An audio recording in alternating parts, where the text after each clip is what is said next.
Okay, good morning, everyone. I'd like to open this Polk County Board of Commissioners, April 7th, 2026. Extra agendas are on the table. Please join me in the Pledge of Allegiance. I pledge allegiance to the flag of the United States of America and to the republic for which it stands, one nation, under God, indivisible, with liberty and justice for all. Thank you. First up is comments for on this agenda, and we'd like to address the board.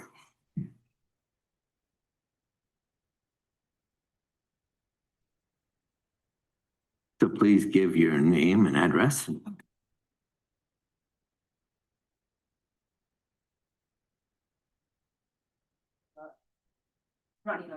will. Okay. My name is Ann Scheck. I represent Tramart News. My office is in Independence, Oregon, but my home address is 298 24th Street Southeast in Salem. And I just wanted to tell you all that I had an unexpected pleasure because I did a story on kiwi berries, which was mentioned slightly previously in this meeting. And OSU pulled out all the stops to thank me. So I wanted to just read what I'm writing to them.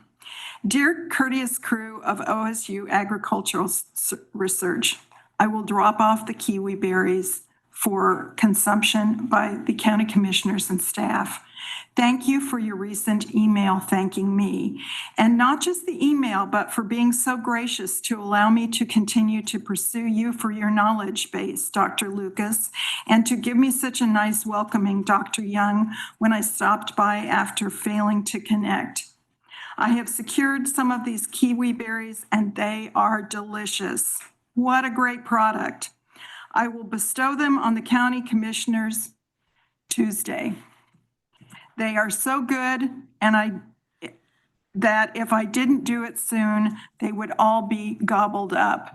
And I would just like to make the point that these people were pestered by me, I think would be in the words of certain elected officials, because I just really felt I needed to get the story. And your DA may find himself in that situation today, because I'd like to identify all these people correctly. Those are the tools of my trade. And all that you have to do to get me to cease and desist is just to say no comment. And fortunately for me, these people didn't. And then they flooded me with compliments about my story. So I'll put this on the desk over here and tuck my story underneath it in case some of you haven't read it. Thank you. Thank you, Ann. Anyone else? Okay. Before we approve the agenda, I would like to announce that our planning commission review of Kevin Jones has been rescheduled. He can be with us today, so he's going to be rescheduling. So with that note, link for approval agenda. So moved. Second. All those in favor, please say aye. Aye. Aye. Motion passed unanimous. Next up is approval minutes of March 31st, 2026. I move approval. Second. It's been moved and seconded. All those in favor, please say aye. Aye. Aye. Motion is approved unanimous. Next up, broadband project review. Mr. Dean Anderson. I've asked Kevin and PJ to join me. My name's Dean Anderson. I'm at 15840 Guthrie Road. With me is PJ Armstrong from Minot and Kevin Sullivan from Elyrica. Do you need their addresses too, or we're good?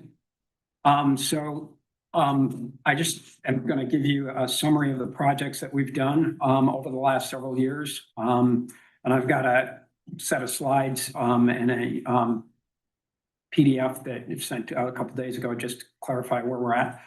We've done several projects with Elyrica and Minot over the years. Started out in 2020 with a tower project doing traditional fixed wireless.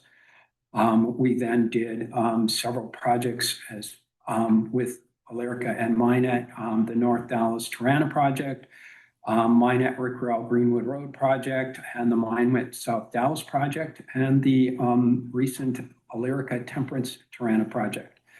And I just want to kind of walk through some of the results and the impact. I think it's really important to note that when we started out, We had a lot of issues, and we're in much better shape today. And what I'd like to end with is just have a recommendation for you folks as to how we should be moving forward. So real quickly, this is from the FCC map back in 22.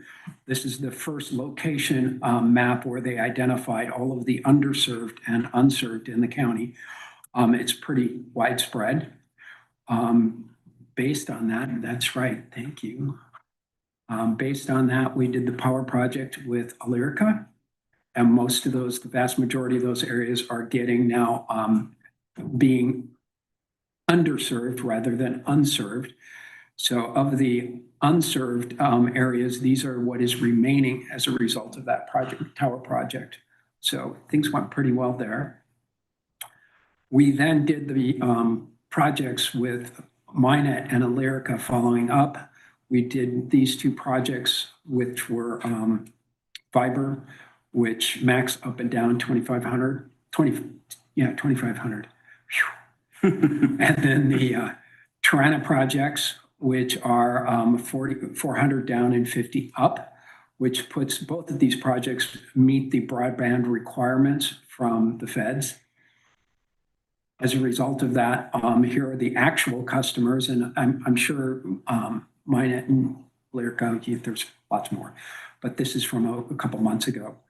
These are the customers that were active customers that were being reached, and here are the Elyrica customers. The Elyrica customers in green, you can see are the Tirana, and what you can see on the Pioneer Loop, there's a lot more. That was our original project area, but since then, using both licensed and unlicensed services, the Tirana projects are much more widespread than originally planned, which is a pretty neat, I guess, byproduct of our projects, because our project areas were much smaller than those areas. So what's happened then is these are the unserved that are left. And as I identified, there's very few that are left, and about 80% of the unserved now are also getting broadband service. And how we calculated this is I took the service areas from both and I overlaid it then on top of that original data and then said, if it's in, it's in. I then back checked against the FCC maps, just spot checked around the county to just make sure that they were getting the same information that I was. So, and it's lined up pretty well. Obviously, if you live in a pit on the wrong side of a hill, surrounded by giant trees, or a long ways from the road, you may not get that service or have that service available. So it's not precise, if you will. And then this is the underserved, not covered by broadband projects. And so this is the consolidated of both the Minnet service areas and the Elyrica Tirana projects. And I think the other piece that I did, and because this is also an aspect of BEAD, is just to look at our anchor institutions. So anchor institutions are areas defined by the FCC in their BEAD project. And the green checks are all of them that are serviced by our projects. And then the light brown are serviced by Spectrum or Peak, other projects that were happening at the same time frame. The only one that we're really not meeting well is the area for the 4-H Center. And I'm not sure the 4-H Center now being private is considered an anchor institution. So I've not been able to know that. And those of you that have been to the 4-H Center, it would probably have to be fiber to get there because it is in a hole.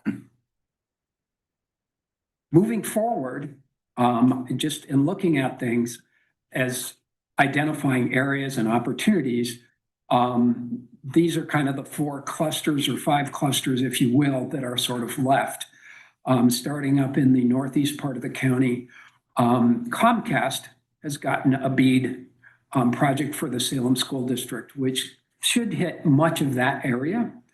And if you look down just south of Dallas, and south of Fall City, southeast of Fall City, there's another cluster, Astound, and that goes outside of the Elyrica project, but Astound has got a BEAD project for doing the Dallas School District.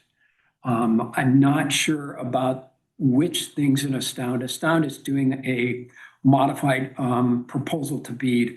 Some of those are going to be proposed or met by fiber, and others are going to be with Starlink. So I don't know which ones are Starlink or not. And then, of course, the south in the PD area, much of these are being picked up by Peak and another federal project. I think that was from a Department of Ag rural, forget the title, but it's one of their rural broadbands from the feds that went in place a couple of years ago. Which kind of leaves the last area is being up around the northwest side of the county. And I know that, and this was an area that I was pretty pumped about. Lumen was going to do much of this area as part of the state's efforts. And once they got the project, they, of course, then announced that they were seriously cutting back on all of their fiber projects and didn't come through with those projects at all. We kind of left this area hanging.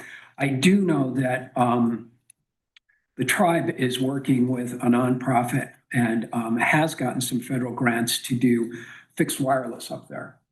And so what you can see is more in the ground drawn area. And what's kind of surprising me, just driving through yesterday, there are two different fiber lines going through town up there. And I don't know who the provider is. Can't really find out much about it. But that's sort of the outstanding area.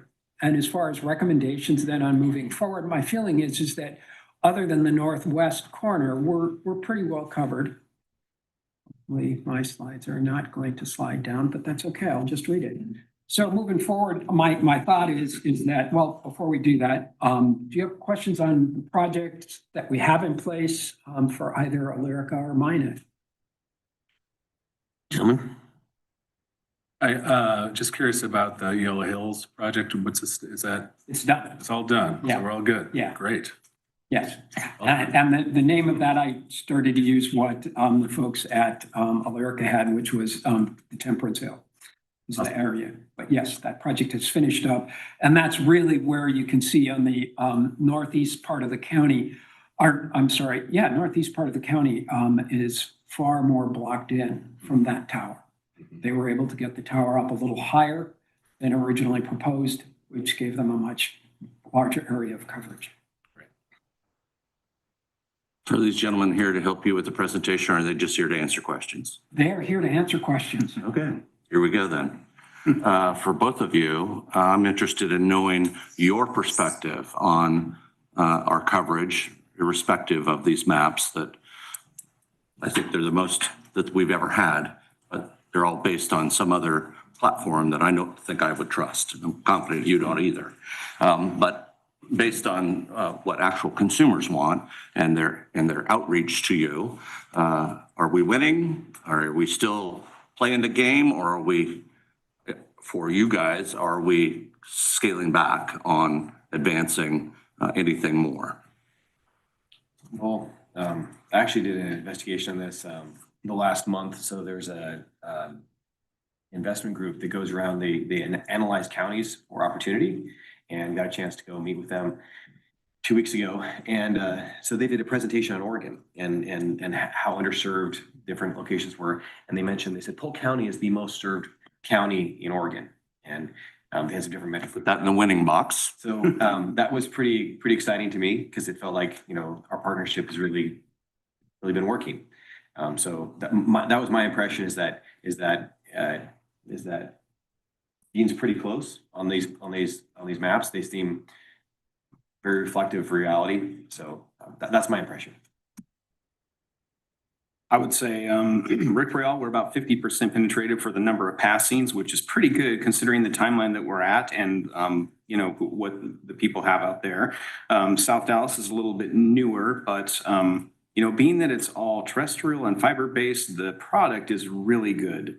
So I would put it in the winning category. The other thing I would say is this project has allowed us to get within a mile of Falls City. And so aside from all the grant work and bringing the fiber service to the places that we did with this project, we're able to, on minus time, extend into Falls City. And so we just completed a portion of that was about 85 passings.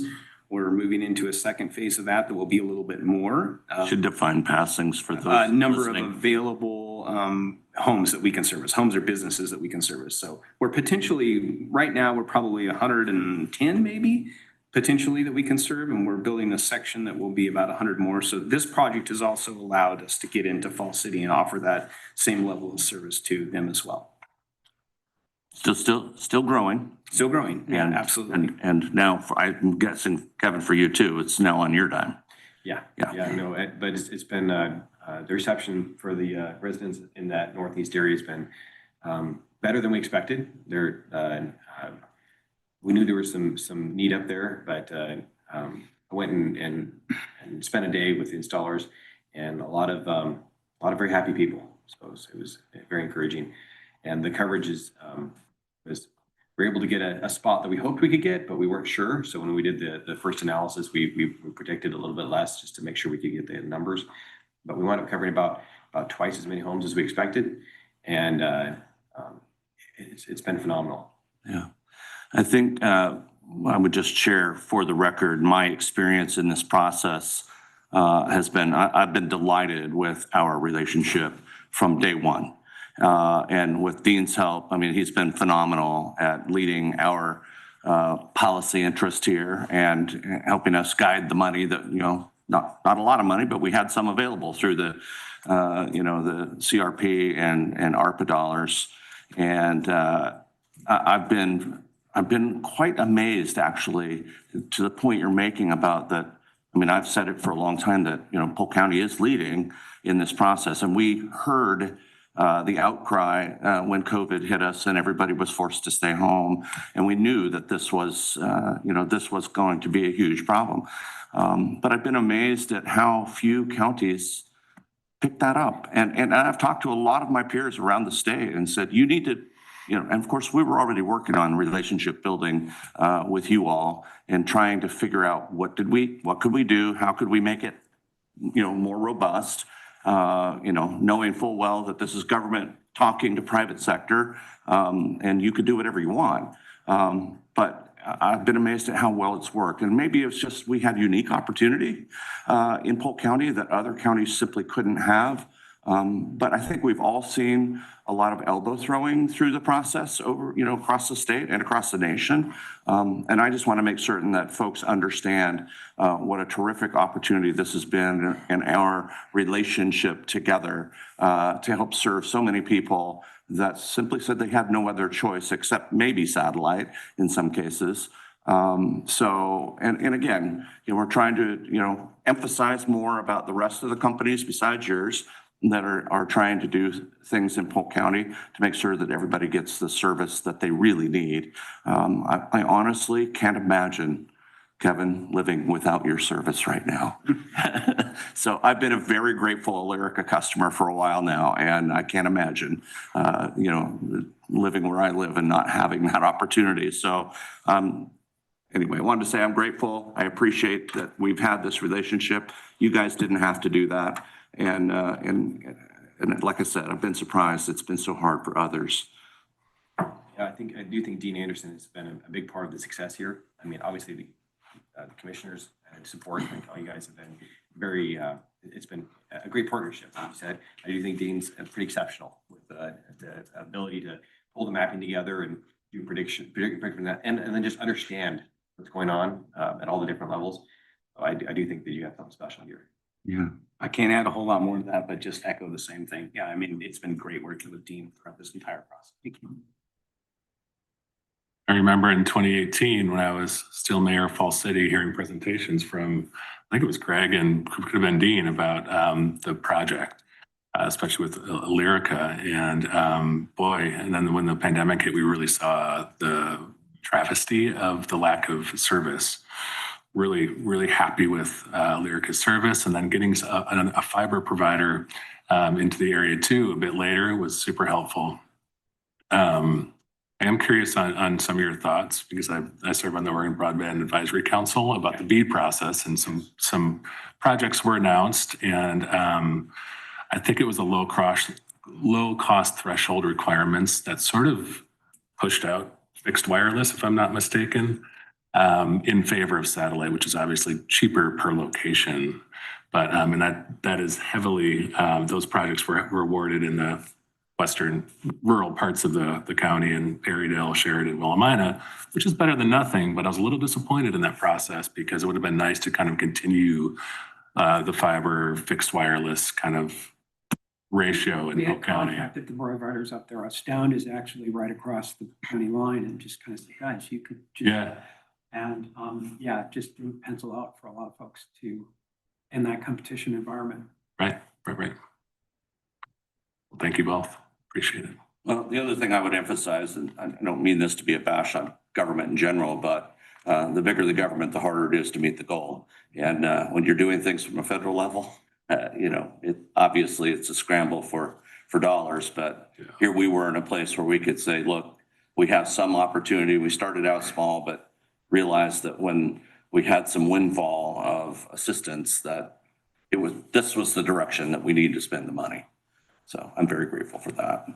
And I just want to kind of expand on that a little bit. First off, Dean, your foresight in understanding the power of the internet moving forward.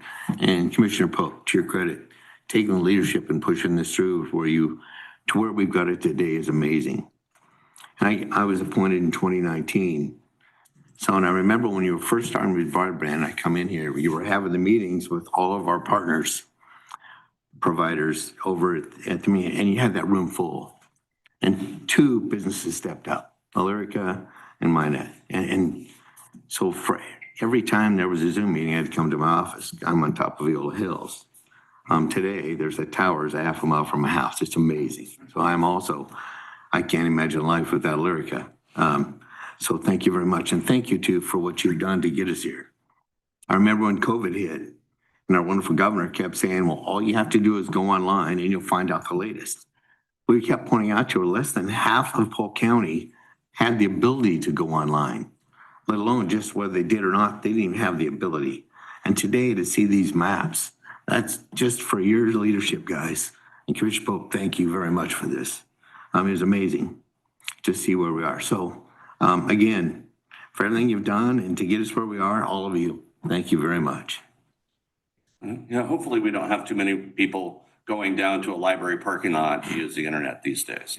I'm not saying it isn't possible, but hopefully we don't have them. And if we find them, I hope that we can find pathways to get them what they need. And Kevin, your team, I've got calls from people living out there in those holes that we talked about, like the 4-H center and that repeater program that you guys came up with. That's thinking completely out of the box because they're paying from one house to another to get that house in the hole and they actually have internet. And you've helped so many people one-on-one like that. Your team's phenomenal. So, yeah. I think moving forward, I'm concerned about the Northwest County.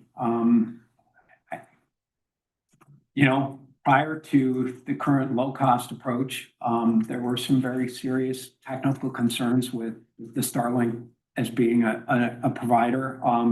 And so right now they will be able to provide, they're on the process for providing service through BEAD up there.